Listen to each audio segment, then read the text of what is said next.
नमस्कार दोस्तों, कैसे हो आप सभी। आशा करता हूँ आप सभी लोग अच्छे होंगे, स्वस्थ होंगे और अपनी स्टडी को बेहद ही लगन और ईमानदारी के साथ में कर रहे होंगे। HTET 2022 PGT political science lecture number 8 रहेगा। 7 क्लासेस से पहले हम कंप्लीट कर चुके हैं। 8वीं क्लास में हम राष्ट्रपति के बारे में कुछ इंपॉर्टेंट एमसीक्यूज कवर करने वाले हैं, तो वीडियो को भैया लास्ट तक जरूर देखिए क्योंकि इस वीडियो से एक क्वेश्चन पक्का बनेगा। तो चलिए स्टार्ट करते हैं। सबसे पहला क्वेश्चन आपकी स्क्रीन पर, संघीय कार्यपालिका का औपचारिक अध्यक्ष कौन होता है, आपसे पूछा है। प्रधानमंत्री, मुख्यमंत्री, राष्ट्रपति या फिर इनमें से कोई नहीं। अपने आप में क्वेश्चन काफी आसान है, परंतु फिर लैंग्वेज को समझना थोड़ा सा यहाँ पे टिपिकल हो जाता है बच्चों के लिए और क्वेश्चन को गलत कर देते हैं। सबसे पहले समझते हैं कि भाई इस संघीय का मतलब क्या है। संघ का मतलब यहाँ पे सेंट्रल गवर्नमेंट यानी कि केंद्र की सरकार से है। कार्यपालिका का मतलब ये आपका सरकार से होता है ना, कार्यपालिका इज इक्वल टू सरकार, ऐसा हम कह सकते हैं। संघीय कार्यपालिका यानी कि केंद्र सरकार की बात यहाँ पे की जा रही है। उसके बाद पूछा गया आपसे कि उसका औपचारिक अध्यक्ष कौन होता है। औपचारिक बोल दो या फिर नाम मात्र का हेड कौन होता है, तो सेंट्रल गवर्नमेंट का नाम मात्र अध्यक्ष भारत के राष्ट्रपति होते हैं। तो ऑप्शन नंबर सी इस क्वेश्चन का सही उत्तर, सटीक उत्तर हो जाएगा। तो सर यदि औपचारिक अध्यक्ष राष्ट्रपति है तो फिर वास्तविक हेड, वास्तविक में शक्तियां किसके पास होती है, तो वास्तविक शक्तियां केंद्र सरकार की मंत्री परिषद के पास होती है। किसके पास? मंत्री परिषद के पास होती है। जिसका हेड की बात की जाए तो हेड कौन होता है भाई, पीएम होता है, यानी कि प्रधानमंत्री होता है। तो बेसिकली वास्तविक हेड आपका केंद्र सरकार का कौन रहेगा, पीएम रहेगा। जबकि नामांतर का हेड आपसे पूछ ले तो राष्ट्रपति हो जाएगा। ऐसा क्यों? क्योंकि वैसे देखो संविधान ने भारत के राष्ट्रपति को बहुत सारी पावर्स प्रोवाइड करवा रखी है, लेकिन जब हम संविधान का आर्टिकल नंबर 74 पढ़ते हैं तो वो सीधी सीधी सिंपल भाषा में बात करता है कि राष्ट्रपति को सलाह व सहायता देने के लिए एक मंत्री परिषद होगी जिसका हेड पीएम होगा। इसका अर्थात ये हुआ, इसका मतलब ये हुआ कि संविधान का आर्टिकल 74 ये बात कहता है कि भाई भारत के राष्ट्रपति जो भी काम करेंगे वो मंत्री परिषद की सलाह के बाद करेंगे और जिसका हेड कौन है, पीएम है। अर्थात जो भी काम देश के राष्ट्रपति करेंगे वो मुख्य प्रधानमंत्री की सलाह के बाद करेंगे। उसके बाद में उसका आपसे क्वेश्चन पूछे कि राज्य का अध्यक्ष कौन होता है, तो राज्य का अध्यक्ष भी राष्ट्रपति होता है। आपसे पूछे राज्यों का अध्यक्ष कौन होता है, तो राज्यों का अध्यक्ष राज्यपाल होता है। ये भी आपको यहाँ से याद करना है। उसके अलावा बात की जाए तो भारत का प्रथम नागरिक भी राष्ट्रपति है और वरीयता क्रम के हिसाब से देखें तो वो उसमें भी आपका राष्ट्रपति का स्थान प्रथम आता है। ये बात भी आपको याद रखनी है। तीनों सेनाओं का सर्वोच्च कमांडर भी भारत के राष्ट्रपति होते हैं। अगला क्वेश्चन, भारत सरकार की समस्त कार्यपालिका कार्यवाही किसके नाम से संचालित होती है, प्रधानमंत्री, राज्यपाल, राष्ट्रपति या फिर मुख्यमंत्री। तो इस क्वेश्चन का सही उत्तर क्या रहेगा, ऑप्शन नंबर सी हो जाएगा, राष्ट्रपति इज द राइट आंसर। क्योंकि भारत सरकार की समस्त कार्यपालिका शक्तियां, जो भी काम भारत की सरकार करती है वो राष्ट्रपति के नाम पर करती है। इसका मतलब ये हुआ संविधान का जब हम आर्टिकल नंबर 53 पढ़ते हैं तो उसमें संघ की कार्यपालिका शक्ति की बात की जाती है कि संघ की समस्त कार्यपालिका शक्तियां राष्ट्रपति में निहित होगी। लेकिन बात करें वास्तविक कार्यपालिका शक्तियां तो वो तो पीएम के पास होती है। भारत के राष्ट्रपति का निर्वाचन आनुपातिक प्रतिनिधित्व के आधार पर होता है। आनुपातिक प्रतिनिधित्व के अनुसार एकल संक्रमणीय मत प्रणाली के आधार पर होता है, एकल सदस्यीय क्षेत्रीय प्रतिनिधित्व के आधार पर होता है, या फिर उपयुक्त में से कोई नहीं। इस क्वेश्चन का जो राइट जवाब है वो क्या रहेगा, ऑप्शन नंबर बी हो जाएगा। आनुपातिक प्रतिनिधित्व प्रणाली के अनुसार एकल संक्रमणीय या फिर हस्तांतरणीय मत पद्धति के द्वारा भारत के राष्ट्रपति का चुनाव होता है। उसके अलावा यदि बात की जाए तो राष्ट्रपति के निर्वाचन की बात बेसिकली आर्टिकल नंबर संविधान के 54 के अंदर में देखने को मिलती है। जबकि भारत के राष्ट्रपति के निर्वाचन की प्रक्रिया की बात करते हैं तो वो संविधान के आर्टिकल नंबर 55 यानी कि 55 के अंदर में देखने को मिलती है। और यदि आपसे पूछे कि राष्ट्रपति के निर्वाचन की जो प्रक्रिया है, जिस प्रक्रिया की हम बात कर रहे हैं कि अनुपातिक प्रतिनिधित्व प्रणाली, ये प्रक्रिया हमने किस देश के संविधान से अपनाया है, तो इस क्वेश्चन का आंसर क्या रहेगा, आयरलैंड हो जाएगा। तो ये क्वेश्चन भी आपको यहां से याद करना है। आयरलैंड से आपको कुछ याद आ रहा होगा, है ना। हमने क्या पढ़ा कि सर जो डीपीएसपी हमने पढ़े थे पिछली क्लासों में, उसका भी स्रोत क्या था, आयरलैंड था। तो ये भी आपको याद रखना है। उसके अलावा यदि बात की जाए तो राज्यसभा के अंदर राष्ट्रपति के द्वारा जो 12 सदस्यों को नॉमिनेट किया जाता है, यानी कि जिनका कला, साहित्य, विज्ञान, सामाजिक सेवा के अंदर बेहतरीन प्रदर्शन रहा हो, तो ऐसे किन्हीं 12 सदस्यों को भारत के राष्ट्रपति राज्यसभा के लिए नॉमिनेट करते हैं। तो ये कंसेप्ट भी हमने आयरलैंड के संविधान से अपना रखा है। संविधान के किस भाग में एक केंद्रीय कार्यपालिका या संघ की कार्यपालिका का प्रावधान है, ये आपसे पूछा है। भाग 3 में, 4 में, 5 में, 6 में। भाग 3 की बात करते हैं भाई तो पिछली क्लासों में हम पढ़ चुके हैं। ये तो संबंधित किससे है, फंडामेंटल राइट से है, यानी कि मौलिक अधिकारों से संबंधित है। भाग 4 की बात करते हैं तो ये तो भाई डीपीएसपी यानी कि directive principles of state policy से संबंधित है। भाग 5 की बात करते हैं तो उसमें केंद्रीय कार्यपालिका की बात की जाती है, जिसके अंतर्गत भारत के राष्ट्रपति आते हैं, भारत के उपराष्ट्रपति आते हैं। उसके अलावा यदि बात की जाए तो जो कार्यपालिका होती है, सरकार होती है, सेंट्रल गवर्नमेंट होती है, वो भी इसी के अंतर्गत आती है। ये भी आपको यहाँ से याद रखना है। भारत के महान्यायवादी भी इसी के अंतर्गत आते हैं। तो ये बात संविधान के भाग 5 में कर रखी है, क्योंकि भाग 5 रिलेटेड टू संघ सरकार यानी कि यूनियन गवर्नमेंट से संबंधित है, केंद्र वाली सरकार से संबंधित है। भाग 6 की बात करते हैं तो ये राज्य की सरकार से संबंधित हो जाएगा, स्टेट गवर्नमेंट से संबंधित हो जाएगा। तो राइट आंसर क्या रहेगा, ऑप्शन नंबर सी, भाग 5। अगला क्वेश्चन, किस अनुच्छेद के तहत राष्ट्रपति अपने पद ग्रहण करने की तिथि से 5 वर्ष की अवधि तक अपने पद पर बना रहता है? अनुच्छेद 54, 56, 57 या फिर 58। तो बेसिकली बात की जाए तो भारत के जो राष्ट्रपति है उनका जो कार्यकाल है वो 5 साल का होता है। ये 5 साल कब से होता है भाई? तो अपने पद ग्रहण करने से होता है। जैसे इसी साल 2022 के अंदर 18 जुलाई 2022 को 15वें राष्ट्रपति का चुनाव हुआ। उसके बाद में 21 को यानी कि भारत के राष्ट्रपति को यानी चुन लिए गए थे, द्रौपदी मुर्मू को चुन लिया गया जो कि भारत की प्रथम आदिवासी राष्ट्रपति बनी है। उसके बाद में 25 जुलाई 2022 को क्या हुआ? द्रौपदी मुर्मू जी ने क्या किया? अपना पद ग्रहण किया था। इसी दिन शपथ ली, पद ग्रहण किया, तब से उनका कार्यकाल स्टार्ट हो चुका है 5 साल के लिए। तो 5 साल कार्यकाल कब से स्टार्ट होता है भाई? पद ग्रहण करने की तिथि से होता है। ये बात कहाँ लिखी है कि कार्यकाल कितना होगा? तो बेसिकली जब हम संविधान का आर्टिकल नंबर 56 पढ़ते हैं, 56 पढ़ते हैं, उसके अंदर राष्ट्रपति के कार्यकाल का जिक्र हमें देखने को मिलता है। तो ऑप्शन नंबर बी इसका राइट आंसर हो जाएगा। आर्टिकल 54 की बात करते हैं तो इसमें क्या है भाई? इसमें दे रखा है राष्ट्रपति का निर्वाचन, यानी कि राष्ट्रपति का निर्वाचन कैसे होता है? अप्रत्यक्ष होता है, यानी कि इनडायरेक्ट होता है। उसके अलावा यदि बात की जाए तो इसके अंदर कौन कौन लोग पार्टिसिपेट करेंगे? उसके लिए बनता है एक निर्वाचक मंडल। तो आपके संसद के, पार्लियामेंट के, जिसके अंतर्गत लोकसभा और राज्यसभा आती है, तो लोकसभा राज्यसभा के सभी इलेक्टेड मेंबर शामिल होते हैं।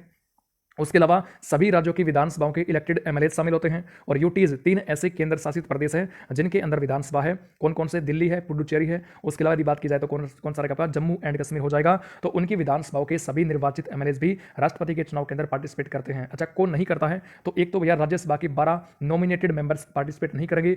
उसके अलावा विधान परिषद के मेंबर्स पार्टिसिपेट नहीं करेंगे। और यदि सीएम चुना जाता है, यदि मुख्यमंत्री चुना जाता है विधान परिषद से, तो वो भी राष्ट्रपति के चुनाव में पार्टिसिपेट नहीं करता है। ये भी आपको याद करना है।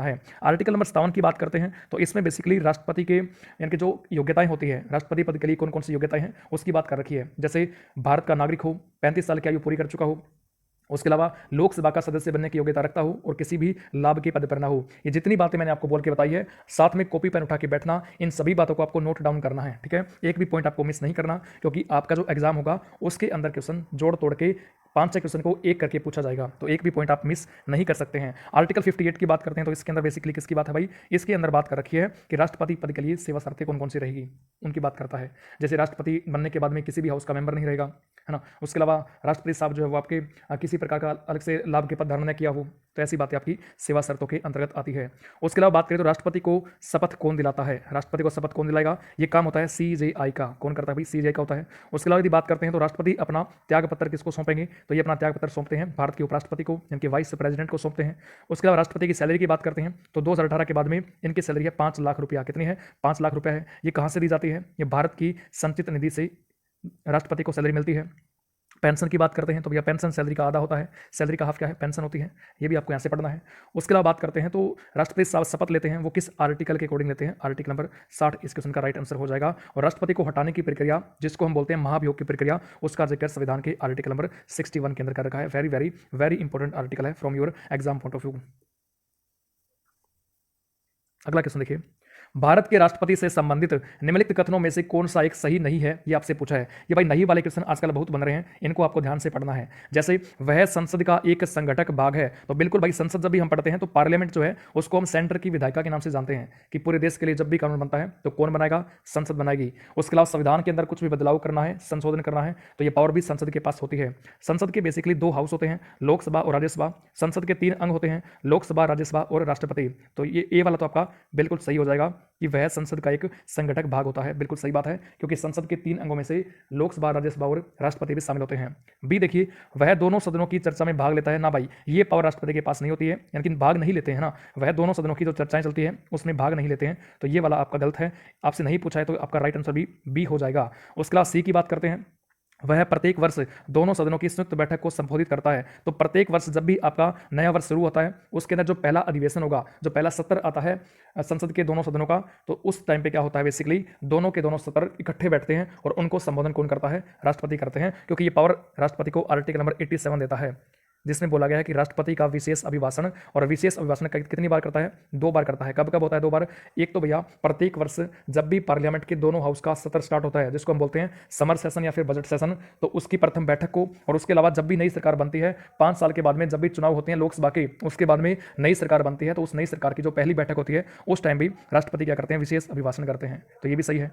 वह किन्हीं परिस्थितियों में अध्यादेश लागू कर सकता है? तो बिल्कुल भाई वो राष्ट्रपति के पास ही पावर होती है कि जब संसद का सत्र नहीं चल रहा हो तो उस कंडीशन में संविधान के आर्टिकल नंबर 1, 2, 3 का प्रयोग करते हुए राष्ट्रपति अध्यादेश जारी कर सकते हैं। तो ये भी बिल्कुल सही है, ए सही है, सी सही है, डी सही है, लेकिन बी वाला गलत है, नहीं पूछा है तो बी वाला राइट आंसर हो जाएगा इस क्वेश्चन का।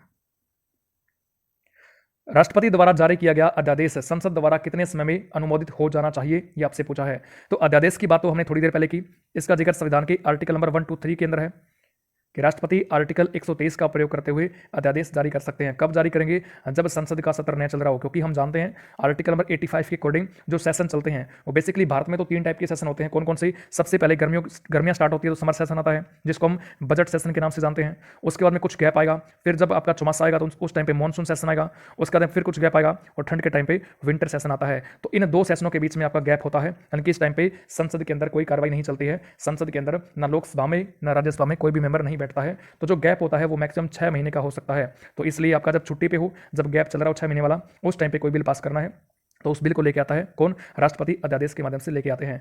इसको पास कितने टाइम पे किया जाएगा ये आपसे पूछा है। क्वेश्चन को ध्यान से पढ़िए कि राष्ट्रपति के द्वारा जारी किया गया अध्यादेश संसद के द्वारा कितने समय में अनुमोदित हो जाना चाहिए। तो पार्लियामेंट से बिल तो पास होगा जारी होने के 6 सप्ताह में, संसद के अधिवेशन के 6 सप्ताह में, जारी होने के 6 माह में, या फिर संसद के अधिवेशन के 2 माह में। तो इस क्वेश्चन का सही उत्तर ऑप्शन नंबर बी हो जाएगा कि संसद के अधिवेशन स्टार्ट होने के बाद में 6 सप्ताह के अंदर जो है आपका ये अध्यादेश के द्वारा लाया गया बिल पास हो जाना चाहिए। क्योंकि जो मैक्सिमम ड्यूरेशन होती है अध्यादेश के बिल की वो होती है 6 महीने प्लस में 6 वीक्स। इसका मतलब ये हुआ कि भाई 6 महीने गैप कौन सा? कि 2 सदनों के बीच में 6 महीने का गैप होता है। तो एक तो ये हो जाएगा, प्लस में 6 सप्ताह कौन से?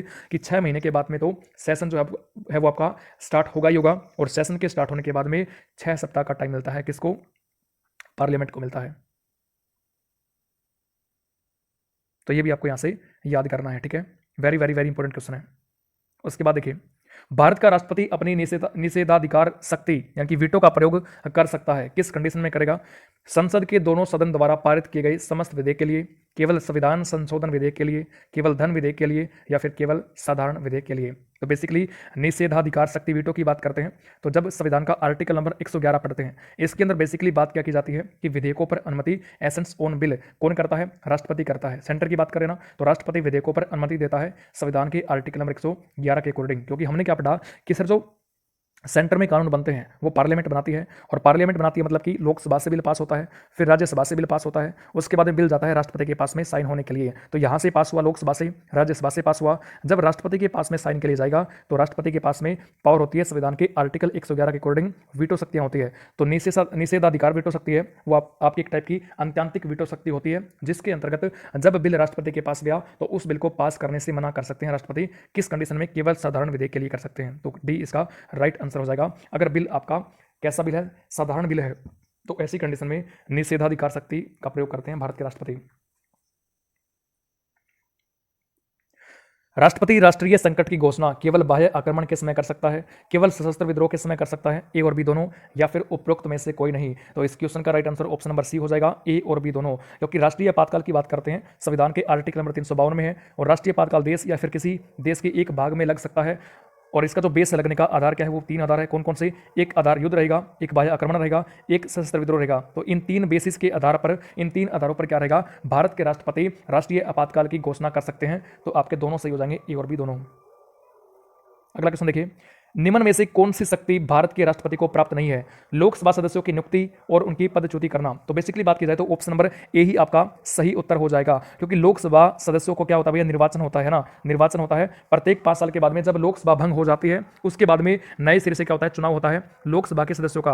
अच्छा, लोकसभा के सदस्यों का चुनाव तो होता है, लेकिन कौन करता है चुनाव भाई? तो इनका चुनाव किया जाता है जनता के द्वारा। कौन करता है? कि जिनकी भैया उम्र 18 प्लस हो चुकी है और जिन व्यक्तियों का लीगल तरीके से वोटर आईडी कार्ड बन चुका है। तो ऐसे जो आपके लोग होते हैं तो वो क्या करते हैं? लोकसभा के चुनाव के अंदर वोटिंग करते हैं। जैसे वर्तमान में 543 स्ट्रेंथ है, सभी के सभी मेंबर्स क्या होते हैं? इलेक्टेड होते हैं। इन मेंबर्स को क्या बोलते हैं सर? एमपीज बोलते हैं। तो सभी का चुनाव होता है, राष्ट्रपति इन सदस्यों की नियुक्ति नहीं करते हैं। तो आपको याद रखना है, ठीक है, चुनाव होता है इनका। तो अच्छा, लोकसभा का सदस्य बनने के लिए कम से कम आयु कितनी चाहिए? तो कम से कम आयु 25 वर्ष होनी चाहिए, यानी कि 25 साल होनी चाहिए लोकसभा का सदस्य बनने के लिए कम से कम आयु। तो ये भी आपको यहाँ से याद करना है। उसके बाद बात करते हैं तो राजदूतों की नियुक्ति करनी होगी या फिर लोकसभा को भंग करना हो गया, ये राष्ट्रपति कर सकते हैं। पीएम की सलाह पर संकट काल की घोषणा, ये बात तो हमने पिछले क्वेश्चन के अंदर की थी, इसकी घोषणा भी राष्ट्रपति करते हैं। तो डी भी करते हैं, सी करते हैं, बी करते हैं, लेकिन ए जो है वो राष्ट्रपति के पास पावर नहीं होती है, ठीक है। तो ए इज द राइट आंसर। अगला क्वेश्चन देखिए, निम्नलिखित में से कौन सा कथन भारत के राष्ट्रपति के लिए सही है, आपसे पूछा है। भारत का राष्ट्रपति संसद के दोनों सदनों को संबोधित कर सकता है, संसद के सदनों का आह्वान कर सकता है और संसद के किसी भी सदन को संदेश भेज सकता है। बिल्कुल सही बात है भैया, आर्टिकल नंबर 85 के अंदर ये बात की जाती है ना, संबोधन करना हो, संदेश भेजना हो, ये पावर आपकी भारत के राष्ट्रपति के पास होती है। तो आगे जाने की वैसे भी जरूरत है ही नहीं हमें।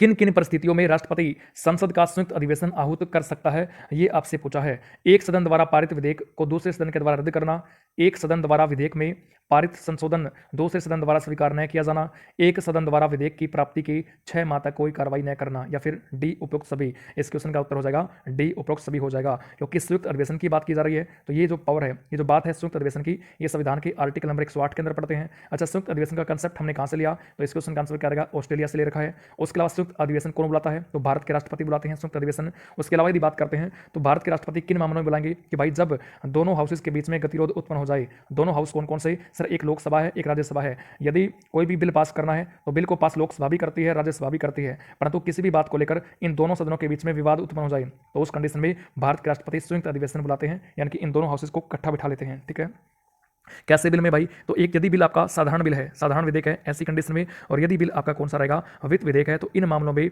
भारत के राष्ट्रपति क्या करेंगे, संयुक्त अधिवेशन बुला सकते हैं। किस में नहीं बुलाएंगे, तो मनी बिल के केस में और संविधान संशोधन जो आपका बिल रहेगा उस केस में संयुक्त अधिवेशन नहीं बुलाया जाता है। ये भी आपको याद रखना है। आज तक कितनी बार बुलाया गया है, तो भैया 3 बार बुलाया गया है, तो ये भी आपको पता होना चाहिए।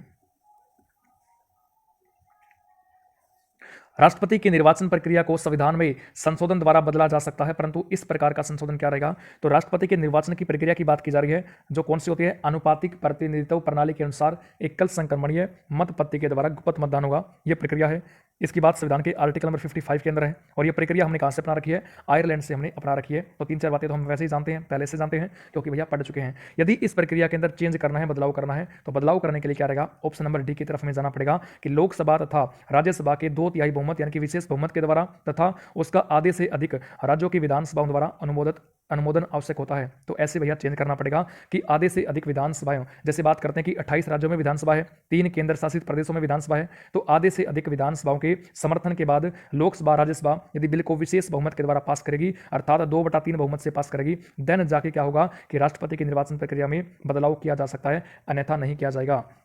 तो आर्टिकल 55 इसमें आता है। आर्टिकल नंबर 54 की बात करते हैं, राष्ट्रपति का निर्वाचन, यदि इसमें भी चेंज करना है, राष्ट्रपति के निर्वाचक मंडल में भी चेंज करना है, तो वो भी आपका ऑप्शन नंबर डी के अकॉर्डिंग होगा, यानी कि वहां भी आपका आधे राज्यों से अधिक का समर्थन लेना पड़ेगा, ये भी आपको याद करना है। उसके अलावा 7वीं अनुसूची के अंदर कुछ भी बदलाव करना है, तो वो भी ऑप्शन नंबर डी के अनुसार होता है। किसी व्यक्ति के राष्ट्रपति के रूप में चुनाव को अवैध घोषित किए जाने की स्थिति में उसके द्वारा अपना चुनाव अवैध घोषित किए जाने के पूर्व के कृत्यों की क्या संवैधानिकता होगी, तो भैया विधि मान्य होंगे, है ना, विधि मान्य होंगे, कृत्य विधि मान्य होते हैं, ये आपका राइट आंसर हो जाएगा। क्योंकि देखो, राष्ट्रपति यदि कोई बन चुका है कोई व्यक्ति और उसने जितना भी काम किया, मान के चलते कि आज कोई राष्ट्रपति बना और उसने अगले 6 महीने तक कुछ काम किया और 6 महीने के बाद पता लगा कि भैया राष्ट्रपति तो अवैध रूप से चुने गए हैं, तो इन 6 महीनों के अंदर जो काम राष्ट्रपति ने किया, तो क्या उनको हम रद्द कर देंगे, बिल्कुल नहीं करेंगे भाई, वो काम जो किए गए हैं वो आपके विधि मान्य होंगे। B is the right answer. उसके बाद देखिए आज का लास्ट क्वेश्चन है, भारत का राष्ट्रपति निर्वाचित होने के लिए निम्नलिखित में से कौन सी बात अयोग्य मानी जाएगी, ये आपसे पूछा है, योग्य नहीं अयोग्य। भारत का नागरिक हो, सही बात है, कहां पढ़ते हैं भाई, संविधान के सर आर्टिकल नंबर 58 के अंदर राष्ट्रपति की योग्यता की बात की जाती है। योग्यताओं को हम अर्हताएं भी कहते हैं कि यदि भारत का राष्ट्रपति बनना है तो कौन कौन सी योग्यताएं होनी चाहिए। भारत का नागरिक हो, सही बात है, 35 वर्ष की आयु पूरी कर चुका हो, सही बात है, लोकसभा का सदस्य निर्वाचित होने के लिए अर्हित हो, यानी कि योग्यता रखता हो, ये बात भी सही है, कोई लाभ का पद ग्रहण किए हो, ये बात गलत हो जाएगी भाई, है ना, कोई भी किसी प्रकार का लाभ का पद ग्रहण किए हुए नहीं होना चाहिए भारत का राष्ट्रपति। तो आपसे क्या पूछा है, अयोग्य पूछा है, तो ऑप्शन नंबर डी सही उत्तर हो जाएगा। उसके अलावा यदि बात करते हैं तो राष्ट्रपति उम्मीदवार के लिए आरबीआई के अंदर 15,000 रुपये क्या करना पड़ता है, सिक्योरिटी डिपॉजिट करना पड़ता है। उसके अलावा यदि किसी व्यक्ति को राष्ट्रपति बनना है तो उम्मीदवार के रूप में उसको क्या चाहिए भैया, 50 तो प्रस्तावक चाहिए और 50 ही क्या चाहिए, अनुमोदक चाहिए होते हैं। उसके अलावा यदि जब निर्वाचन यानी कि जब आपका वोटिंग होती है राष्ट्रपति चुनाव में, तो यदि कोई व्यक्ति 1/6 कुल वैध मतों का 1/6 भाग प्राप्त नहीं करता है तो उसकी जो सिक्योरिटी डिपॉजिट है 15,000 रुपये उसको जब्त कर लिया जाता है। तो ये बात भी आपको यहाँ से याद करनी है। तो राष्ट्रपति के बारे में हमने बहुत सारी बातें पढ़ी, आशा करता हूँ वीडियो आपको अच्छी लगी होगी। अच्छी लगी तो भाई वीडियो को लाइक करें, चैनल को सब्सक्राइब कर ले, पहली बार आए हैं तो, है ना। और चलिए मिलते हैं नेक्स्ट वीडियो में, तब तक के लिए सभी को जय हिंद, सभी को राम राम।